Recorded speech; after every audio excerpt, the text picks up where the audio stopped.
한 목소리로 다 같이 봉독합니다. 너는 나 외에는 다른 신들을 내게 두지 말라. 너를 위하여 새긴 우상을 만들지 말고 또 위로 하늘에 있는 것이나 아래로 땅에 있는 것이나 땅 아래 물속에 있는 것에 어떤 형상도 만들지 말며 그것들에게 절하지 말며 그것들을 섬기지 말라.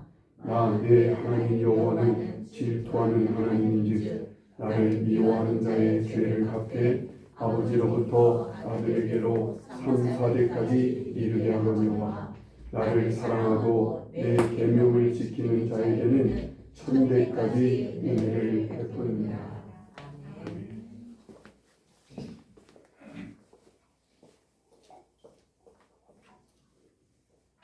전혀 문제가 없으니까 그걸 안 켰나 보죠.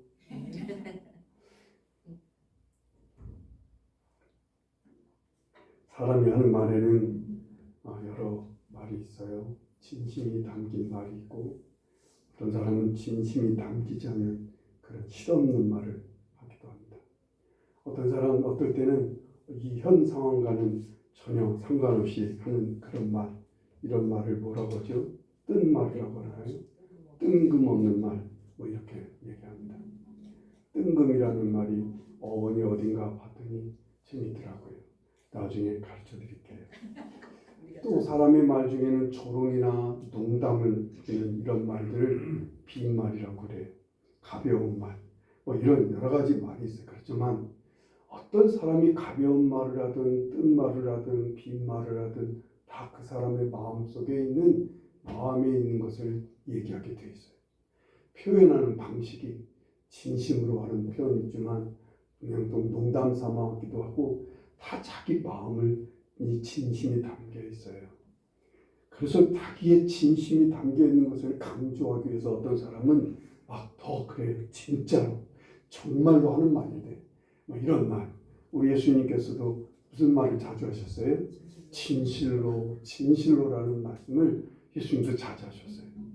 그렇게 해서라도 내 마음을 좀 알아달라고, 내 마음에 있는 말을 좀 들어달라고 상대방을 막 뚫어지게 쳐다보면서 말하게 되고, 그것도 안 되면 무릎이라도 꿇어가면서 자기의 마음을 지금 막 표현하는 그런 경우들이 있습니다.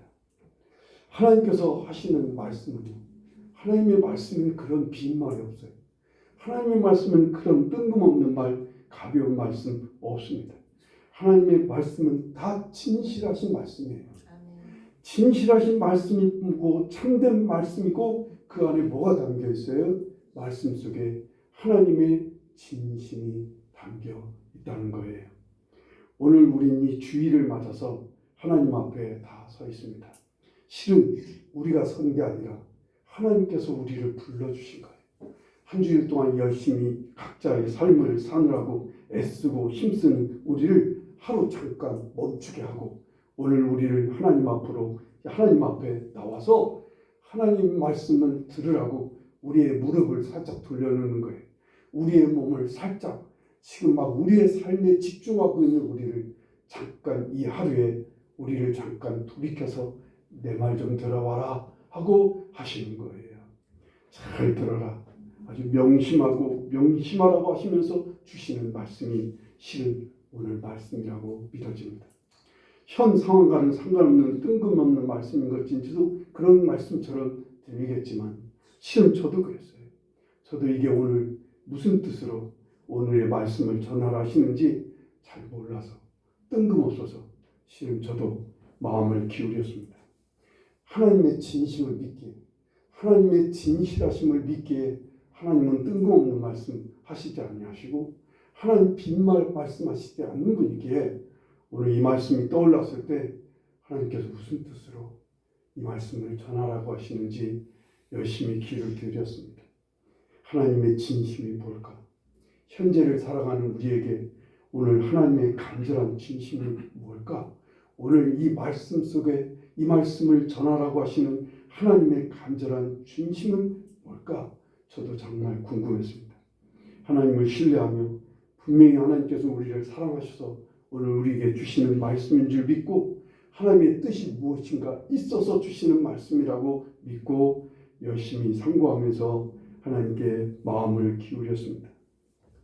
오늘 말씀의 내용이 무엇인지부터 우리는 알아야 돼요.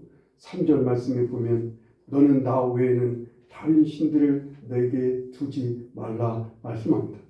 나 외에 다른 신들을 너에게 두지 말라고 하는 말씀을 이 원어상으로 보면 여기에 보면 하나님 앞에 너와 나 사이에 다른 신들이 있게 하지 말라는 말씀이 오늘 말씀의 의미예요. 오직 하나님 외에는 다른 신들을 섬기지 말라는 뜻이죠. 더 깊이 생각하면 하나님 위치에 하나님 외에 다른 어떤 것도 두지 말고 오직 하나님 한 분만 두고 하나님을 섬기라는 게 오늘 말씀이 갖고 있는 오늘 이 3절 말씀의 첫 번째 계명의 의미라고 생각합니다. 두 번째 계명인 4절 5절을 보실까요? 4절 5절에 보면요. 너를 위하여 새긴 우상을 만들지 말고 또 위로 하늘에 있는 것이나 아래로 땅에 있는 것이나 땅 아래 물속에 있는 것에 어떤 형상도 만들지 말며 그것들에게 절하지 말며 그것들을 섬기지 말라라고 말씀합니다. 이 두 번째 계명을 우리가 잘 오해하는 것이 이 두 번째 계명을 대부분의 사람들이 우상을 만들고 섬기지 말라고 자꾸 그렇게 오해를 하고 그런 경험이 많이 있어요. 이 우상을 만들어 섬기지 말라는 게 아니라 이 의미는 좀 더 다른 의미가 있어요. 첫 번째 계명에 우상을 만들어 섬기지 말라는 건 이미 첫 번째 계명에 다 들어가 있는 거예요. 오늘 이 두 번째 계명의 참된 의미는 신명기서 4장 15절부터 자세히 보시면 거기에 나와요. 제가 읽어볼게요. 여호와께서 호렙산 불길 중에서 너희에게 말씀하시던 날에 너희가 어떤 형상도 보지 못하였은즉 너희는 깊이 삼가라. 그리하여 스스로 부패하여 자기를 위해 어떤 형상대로든지 우상을 새겨 만들지 말라. 남자의 형상이든지 여자의 형상이든지 땅 위에 있는 어떤 짐승의 형상이든지 하늘을 나는 날개 가진 어떤 새의 형상이든지 땅 위에 기는 어떤 곤충의 형상이든지 땅 아래 물속에 있는 어떤 어족의 형상이든지 만들지 말라. 또 그리하여 네가 하늘을 향하여 눈을 들어 해와 달과 별들 하늘 위의 모든 천체 곧 너희 하나님 여호와께서 천하 만민을 위하여 배정하신 것을 보고 미혹하여 그것에 경배하며 섬기지 말라라고 말씀합니다. 이 두 번째 계명의 참된 의미는 뭐예요? 어떤 우상을 만들지 말라는 거예요. 하나님 형상으로 어떤 것이든 자기를 위하여 너 자신을 위해서 하나님의 형상으로 어떤 형체를 만들어서 그것이 하나님이라고 절하며 섬기지 말라는 게 이의 두 번째 계명의 의미인 거예요. 사람들이 자기를 위해 하나님 형상을 만든다는 거예요. 보이지 않고 만져지지 않는 하나님이시니까 믿음으로만 말씀으로만 하나님을 들어야 되니까 그게 어려운 거예요. 보이지 않는 하나님을 믿으려고 하니까 이게 하나님을 섬기기가 어려운 거예요. 그래서 답답하고 막연하고 뜬구름 잡는 것 같으니까 하나님 형상을 만들고 싶은 거예요. 하나님의 형상을 보고 만지며 섬기면 참 편하고 좋겠다고 생각하는 거예요. 그래서 형상을 자꾸 만들려고 해요, 사람들. 그런데 여기에 하나님께서는 질투라는 말씀을 하세요. 미움과 사랑이라는 표현을 쓰시면서 아주 엄하게 말씀하시는 거예요. 보세요. 5절 뒷부분은 내 하나님 여호와는 질투하는 하나님인즉 나를 미워하는 자의 죄를 갚되 아버지로부터 아들에게로 3, 4대까지 이르게 하거니와 라고 말씀하십니다. 6절에 보면 나를 사랑하고 내 계명을 지키는 자에게는 천대까지 은혜를 베푸느니라 라고 하시는 거예요. 인간적으로 생각하면요, 그래도 하나님을 섬기기 위해 하나님 형상을 만들어서 그 형상을 넣고 그 앞에서 정성을 기울이고 거기다 제단도 제물도 막 올려놓고 그 형상을 어루만지면서 그렇게 하나님을 섬기려고 하는데 왜 하나님께서는 이런 인간들이 하나님을 섬기려고 하는 정성을 질투하시는 거예요? 왜 이렇게 하나님을 섬기려고 하는 인간들의 모습을 하나님은 미워하신, 나를 미워한다고 생각하신다는 거예요. 그렇게 섬기면요, 그것은요 인간이 자기가 섬기기 좋게 자기가 만들어낸 신이기 때문에 그렇단 말이에요. 그것은 진짜 하나님이 아니라는 거예요. 하나님을 미워하는 거라는 거예요. 그것은요. 남녀가 서로 만나게 되면 어느 날 어떤 말과 행동에 마음이 열리게 돼요. 그래서 이제 조금씩 사랑이 싹트게 됩니다. 그러셨죠? 뭐 그러지 않겠습니까? 어느 날 서로 막 시큰둥하다가 어느 날 어떤 순간에 상대방의 어떤 모습에 마음이 열리게 되는 거예요. 그래서 이제 자꾸 만나게 되고 그러다 보면 서로가 사랑이 싹트게 돼요. 근데 그러면서 이제 서로가 자기 나름의 상대방에 대해서 자기 나름의 마음속에 형상을 만들게 돼요.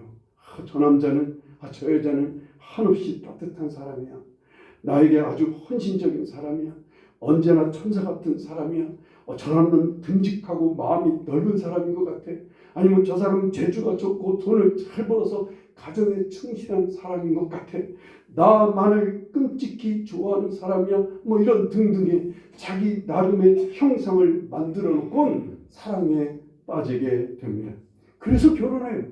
그리고 근데 조금 지나면서부터 이제 서로가 만들어내는 자기가 만들어내는 상대방의 형상이 깨지기 시작하는 거예요. 자기가 믿고 있었던 형상이 아닌 거예요. 정말 사기를 당했다고 생각이 되는 거예요. 이제 며칠 지나서 아니면 이 요즘 사람들은 한 3개월이면 이게 다 환상이 깨진다고 그러죠. 한 3개월 지나면서부터 이제 그게 깨지는 거예요.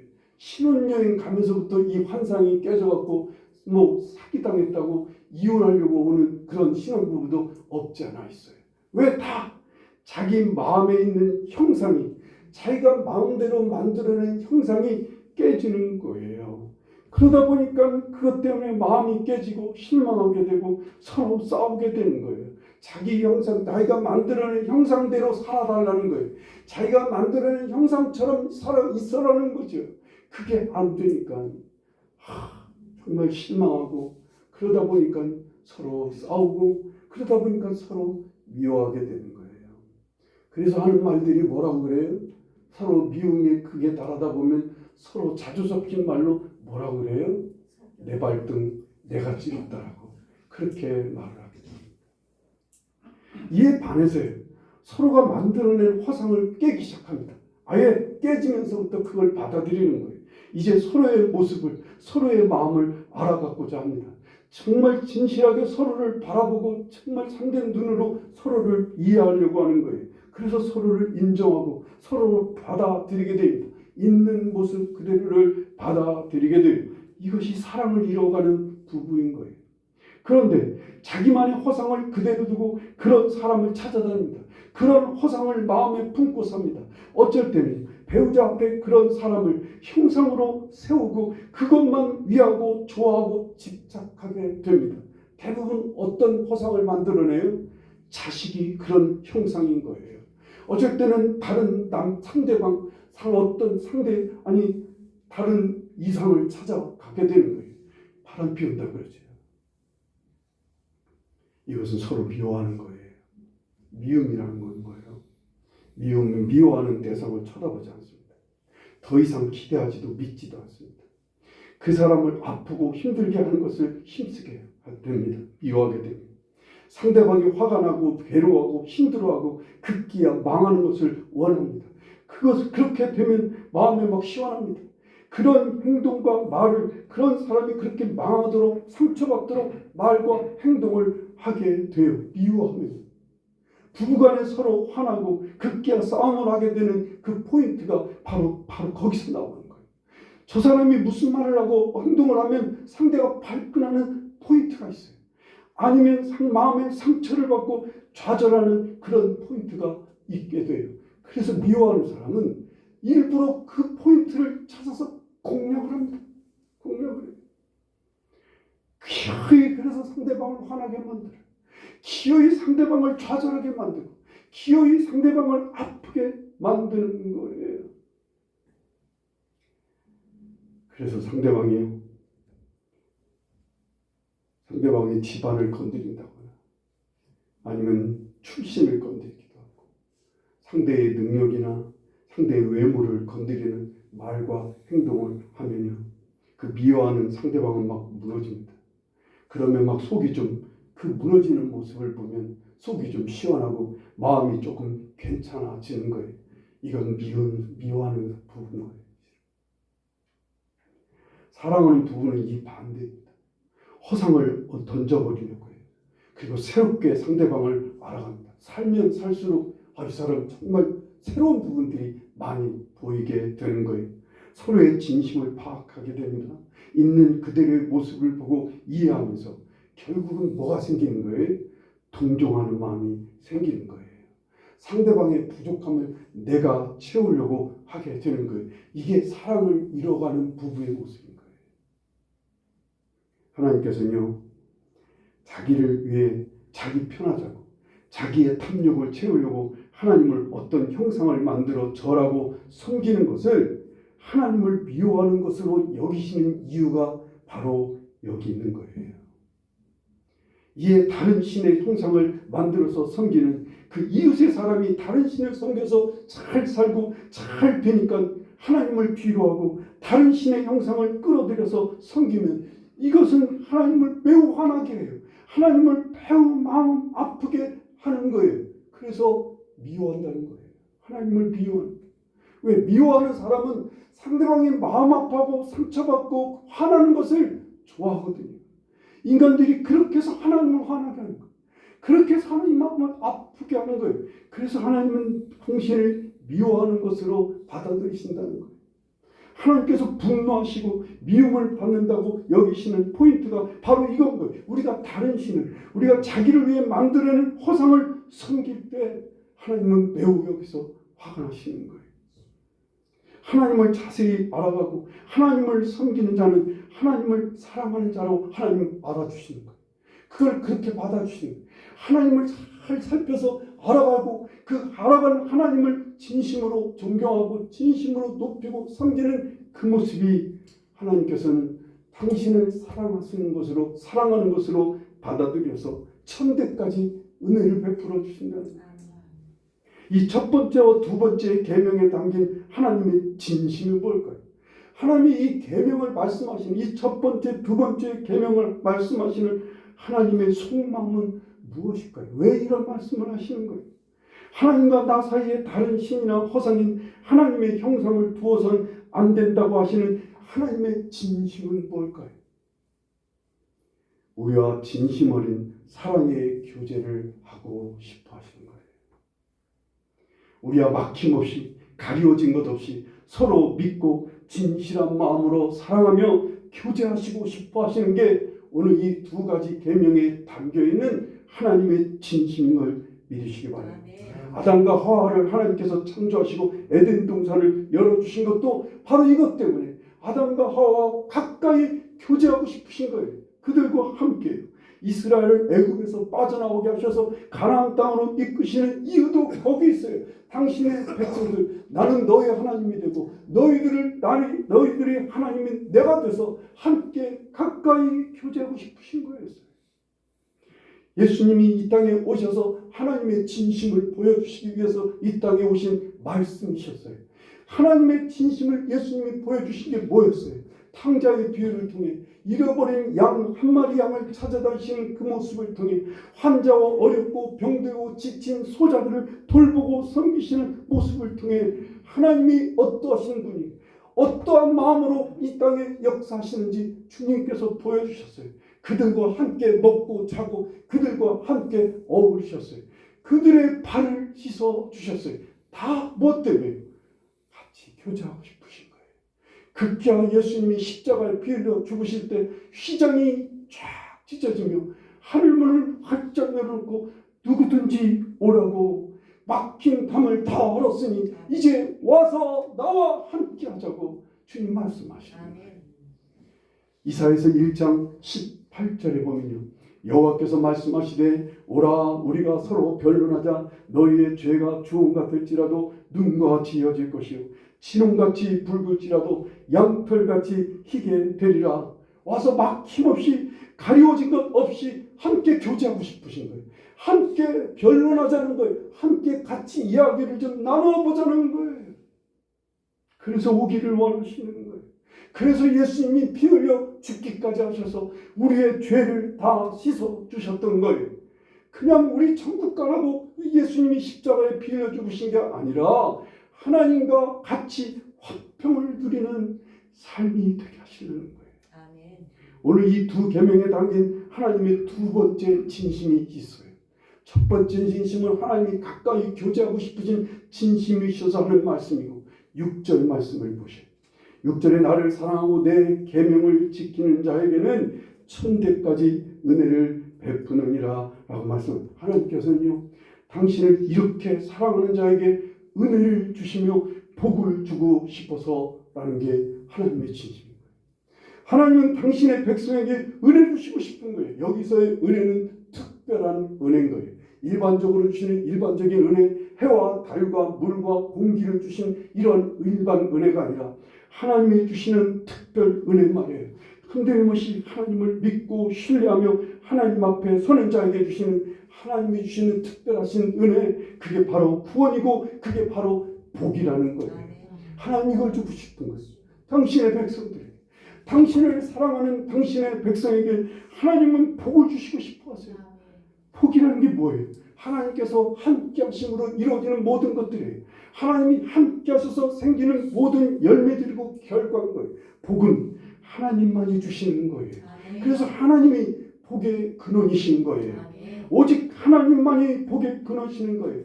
당신의 사랑하는 자에게, 당신을 사랑하는 자에게 천대까지 이 특별한 은혜, 이 복을 주시기를 원하신다고 말입니다.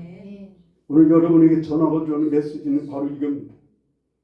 삶이 어렵고 상황이 어수선하고 힘들어도 흔들리지 말고 오직 하나님만 섬기며 하나님을 사랑하라는 것이 오늘 여러분에게 전하고 싶은 메시지입니다. 하나님을 어떻게 섬기고 하나님을 어떻게 사랑하는 거예요. 바로 하나님과 나 사이에 다른 것이 끼지 않게 힘써 치우고 빼고 없애고 오직 하나님만을 의지하고 오직 하나님만을 바라는 거예요. 내 사이에 하나님과 나 사이에 있는 그것이 어떤 것이든지 그건 다 우상인 거예요. 하나님처럼 되어 있는 것은 다 그건 우상인 거예요. 그거 다 부시라는 거예요. 다 무너뜨리라는 거예요. 다 없애라는 거예요.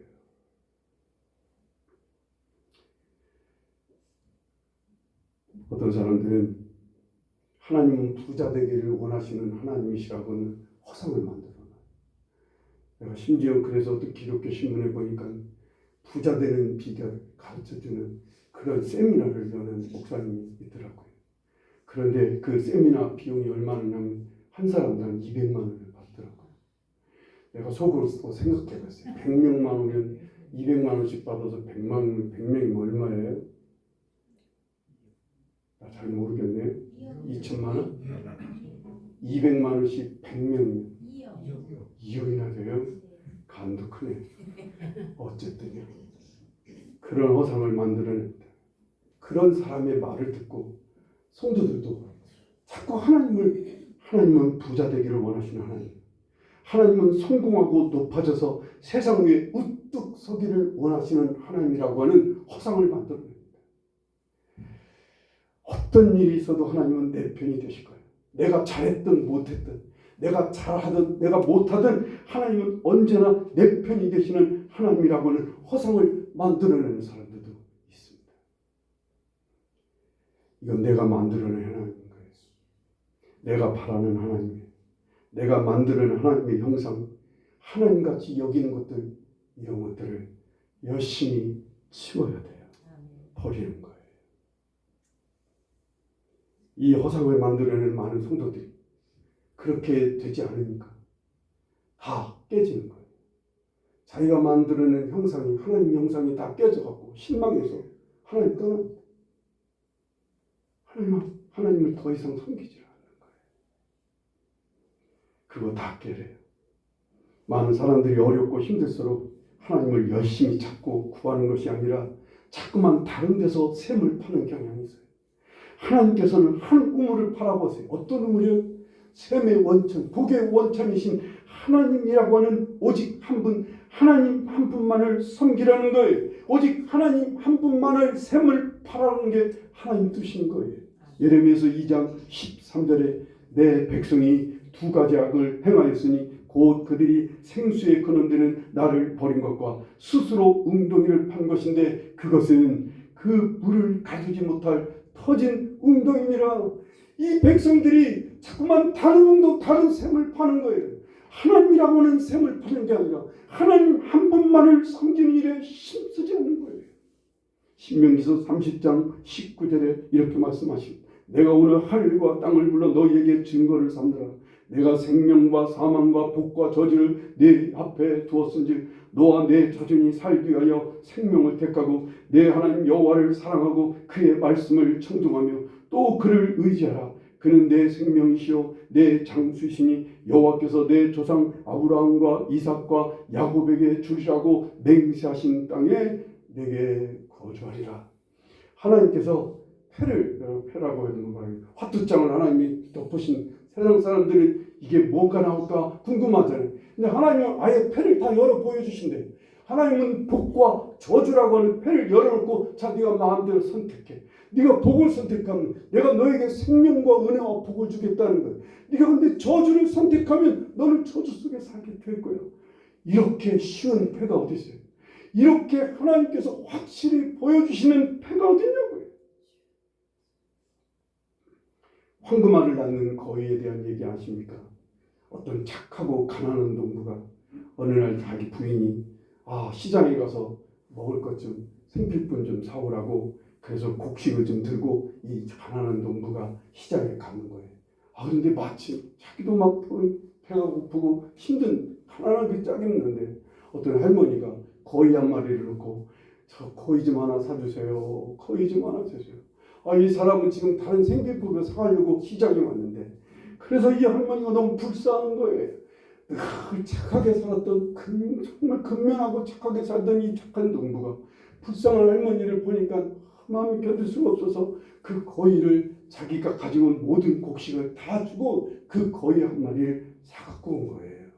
그런데 그냥 거위를 사갖고 온 뭐 평범한 거위 아니에요? 그런데 신께서 이 착한 그 농부에게 상을 주시려고 그랬던지 이 거위가 그날 밤에 뭘 낳았어요? 황금 알을 낳았던 거예요. 이 부부가 처음에 그런 얘기 다 뺄게요.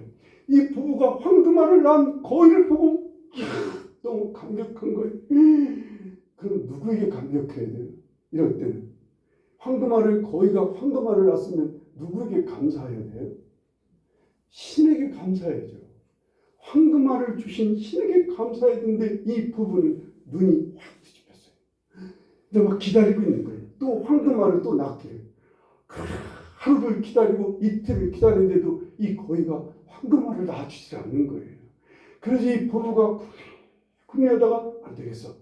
황금알을 저 뱃속에 지금 많이 들어있으니까 황금알을 낳기까지 기다리기보다는 저 배 안에 있는 황금알을 다 꺼내죠. 그래서 그날 밤에 거위를 죽입니다. 거위를 죽여서 배를 갈랐어요. 그랬더니 뭐가 나왔어요? 그냥 아직 알이 되지 못한 노른자만 있는 그 알이 나오는 거예요. 오늘 많은 성도들이 그래요. 무엇을 통해 일이 잘 되고 성공하고 돈이 생기면 우리는 누구에게 감사하는 거예요? 당연히 우리에게 복을 주신 하나님을 섬기고 하나님께 감사하며 하나님을 더 힘써 섬겨야 되는 거예요. 그런데 많은 성도들이 한번 돈이 생기면 돈 나오는 구멍만 보이는 거예요. 한번 성공하면 나를 성공하게 하진 사람이나 권력이나 환경을 보는 거예요. 그래서요, 내가 오늘 조금 즐거움과 행복을 맛봤어요.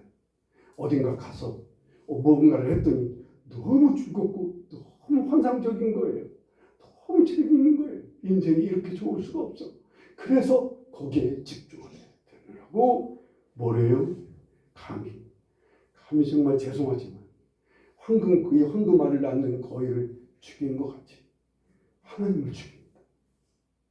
많은 성도들이 하나님을 죽여요. 하나님을 외면합니다. 하나님을 멀리합니다. 그리고는요, 자꾸만 다른 것을 쫓아. 그러니 거기 황금알을 낳는 거위를 죽였으니 하나님께서 그 사람에게 무엇을 주시겠어요? 신이 그에게 황금알을 낳게 하셨는데 신을 죽였으니 안타까운 탐욕에 빠져서 영영 불행에 빠지는 것들. 어떤 사람들은 다른 거위를 사오는 거예요. 또 다른 거위를 사다 놓고 황금알을 낳아달라고 막 비는 거예요. 이게 우상을 섬기는 거예요. 이게 다른 신을 섬기는 것과 같은 거예요. 어떻게 하나님만을 섬기고 사랑합니까? 생명을 택하라고 하신 대로 오직 하나님만을 경외하고 섬기는 거예요. 하나님께 예배를 드리는 일에 힘과 마음을 쏟아야 된다.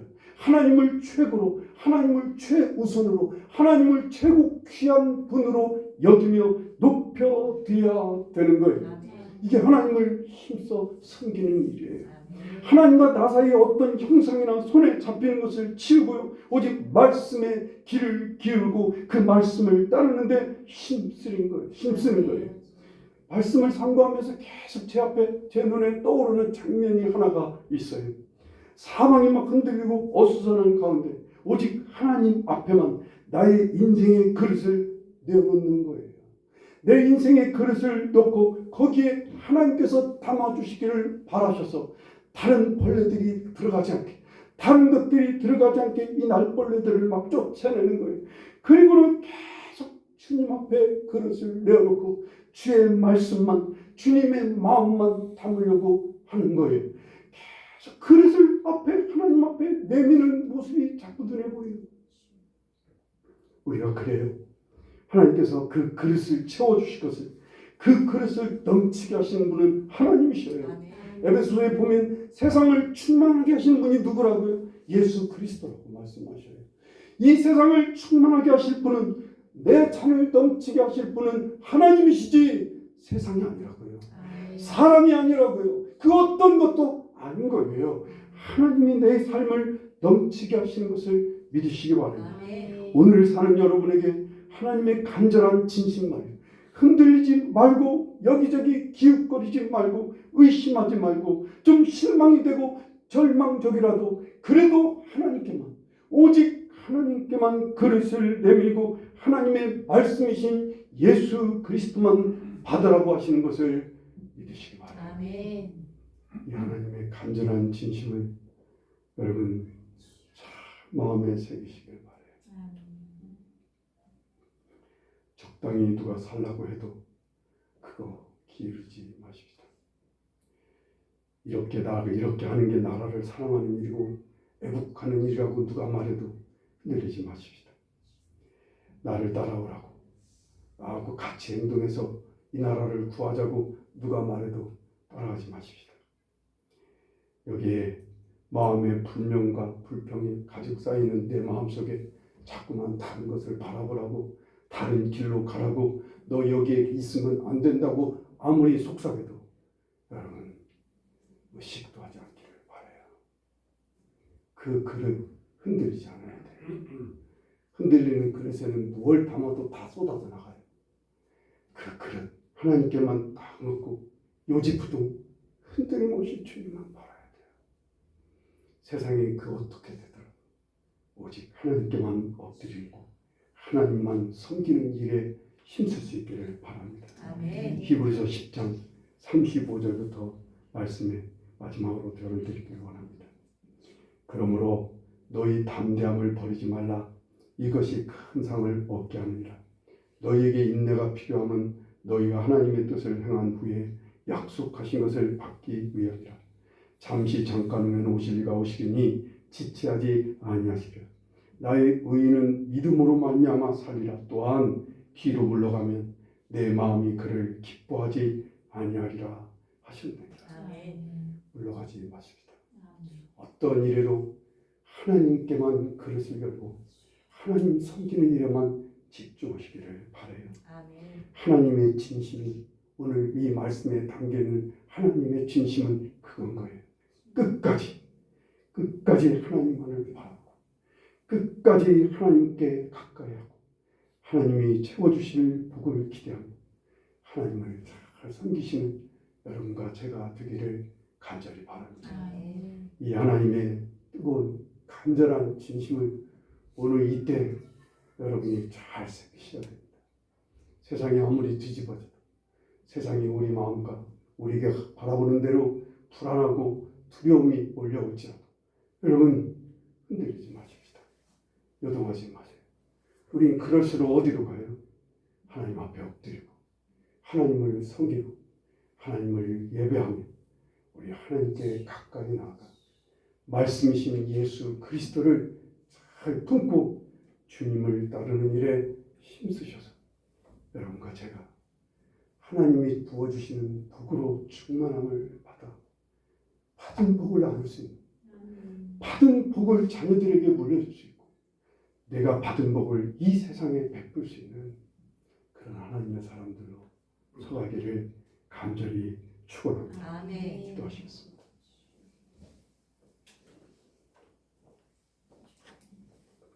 우리 시간 함께 기도하실 때 하나님이 오늘 해주시는 귀한 말씀, 귀한 계명 속에 담긴 하나님의 진심을 알았습니다. 그 진심을 따라 우리도 하나님 앞에 오직 하나님만 온전히 섬길 수 있게 하고 하나님 말씀이신 예수 그리스도를 온전히 따를 수 있게 하고 그렇게 하나님을 사랑하면서 살 수 있게